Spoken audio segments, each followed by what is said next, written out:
নমস্কার বন্ধুরা, পাতা কিচেন হোমমেডে আপনাদের সকলকে স্বাগত। বাড়িতে আজ রান্না হচ্ছে খাসির মাংস। তো আমি সেটা আপনাদের সঙ্গে শেয়ার করব।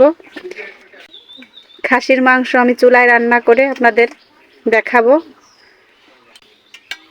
অল্প সময়ের ভিতরে আপনারা খাসির মাংসটা অসাধারণ স্বাদে রেঁধে নিতে পারবেন চুলায়। তো আমি যেভাবে রান্না করব আপনারা সেভাবে অবশ্যই একবার হলেও রান্না করবেন। খাসির মাংস রান্না করার জন্য আমি নিয়েছি রসুন বাটা, 1 কাপ পরিমাণে রসুন বেটে নিয়েছি আদা, জিরের সঙ্গে বড় সজ এবং জিরে একসঙ্গে মিশিয়ে বেটে নিয়েছি। টক দইয়ের সঙ্গে শুকনো মরিচের গুঁড়া ফেটিয়ে নিয়েছি। আর দিয়ে দিব পেঁয়াজটা আমি কুচি করে কেটে নিয়েছি। এখন আমি চুলা ধরিয়ে নিব। চুলা ধরিয়ে নিয়েছি। মাংসের ভিতর দিব আমি আলু। তো দেখুন আলুটা আমি কিভাবে কেটে নিয়েছি। তো কড়াইতে এখন দিয়ে দিব তেল।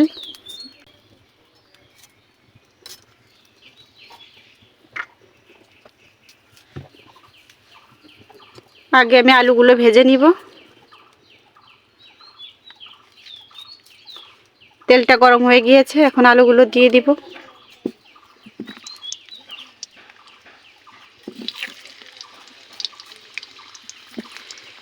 তেলটা একটু আমি বেশি দিয়েছি যাতে আলুগুলো ভালোভাবে ভাজা হয়। এভাবে নেড়ে চেড়ে কিছু সময় আলুগুলো ভেজে নেব লাল লাল করে।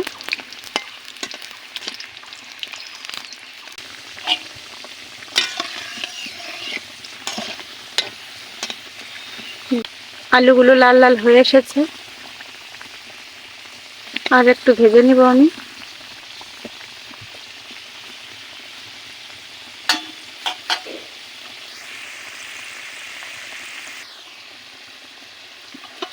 আলুগুলো ভাজা হয়ে গিয়েছে, এখন নামিয়ে নিব।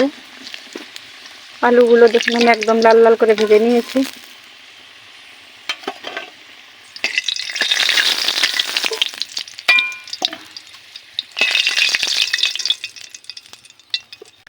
কড়াইতে অনেকটা তেল রয়েছে, এর ভিতরে আরেকটু তেল দিয়ে দিব।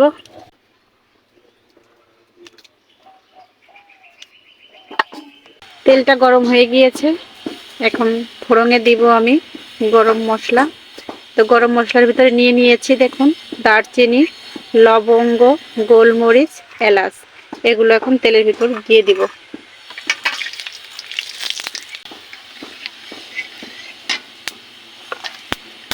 দিয়ে দেব গোটা তেজপাতা।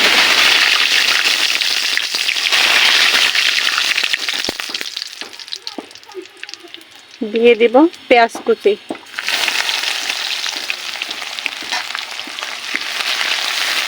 পেঁয়াজটা এভাবে কিছু সময় ভেজে নিব।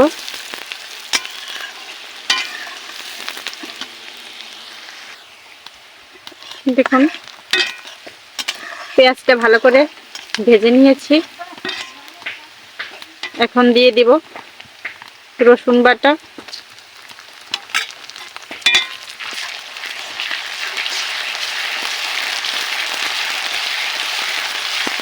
দিয়ে দিব আদা বাটা।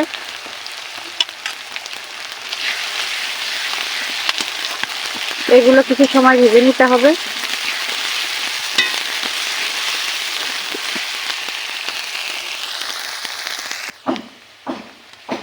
পেঁয়াজ, রসুন, আদা ভালোভাবে ভেজে নিয়েছি, এখন দিয়ে দিব জিরা বাটা।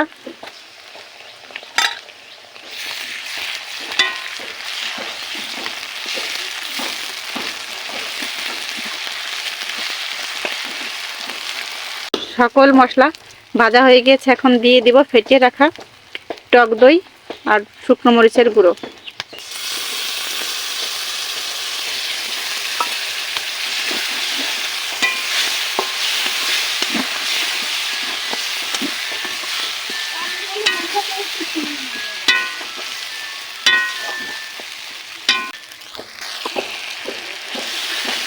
মশলা ভালো করে ভেজে নিয়েছি, এখন দিয়ে দেব অল্প করে জল মশলা কষানোর জন্য। এভাবে কিছু সময় মশলা কষিয়ে নিব।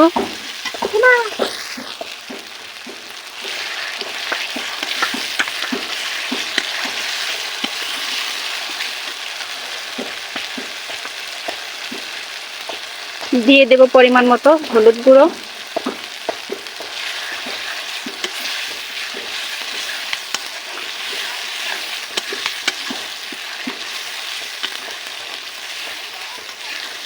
দেখুন মশলা কষানো হয়ে গিয়েছে, মশলা থেকে তেল ছেড়ে দিয়েছে।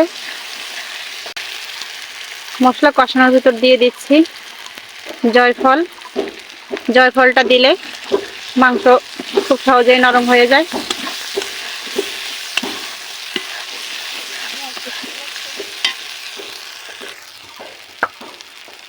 মশলার ভিতর দিয়ে দিব মাংস।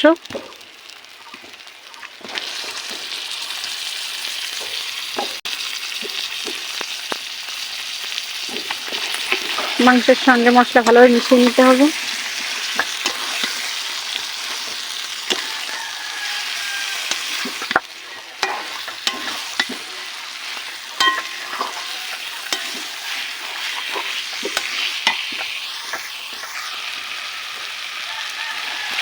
মাংসের সঙ্গে মশলা ভালোভাবে মিশিয়ে নিয়েছি।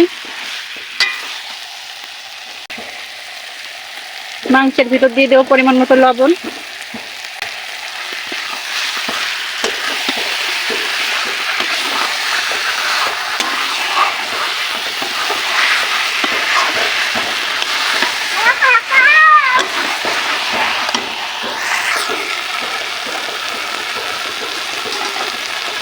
মাংস কষানোর ভিতরে দিয়ে দেব অল্প করে জল। আমি গরম জল ব্যবহার করছি।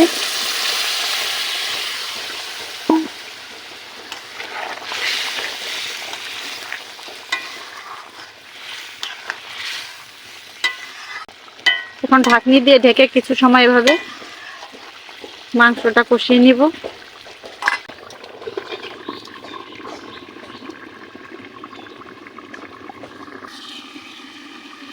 ঢাকনিটি এখন তুলে নিব।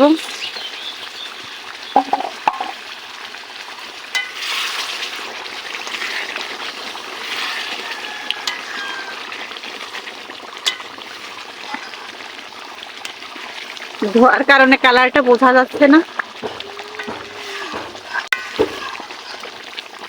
এভাবে আরো কিছু সময় কষিয়ে নিব। খাসির মাংসটা সবসময় ঢেকেই রান্না করবেন।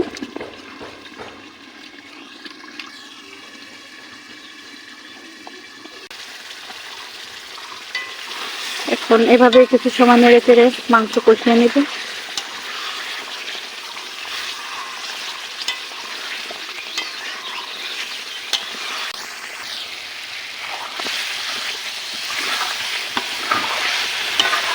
মাংস কষানো হয়ে গিয়েছে, এখন দিয়ে দিব পরিমাণ মতো জল।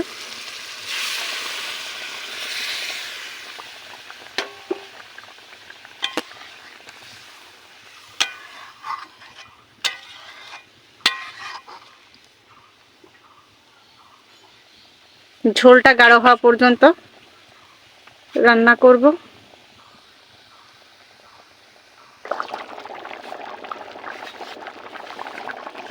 ঝোল ফুটে গিয়েছে, এখন আগে থেকে ভেজে রাখা আলুগুলো দিয়ে দিব।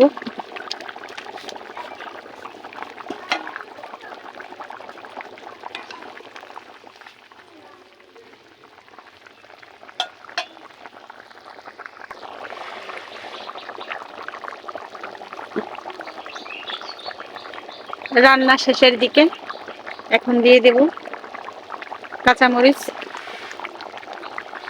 তাহলে ফ্লেভারটা অনেক ভালো আসবে।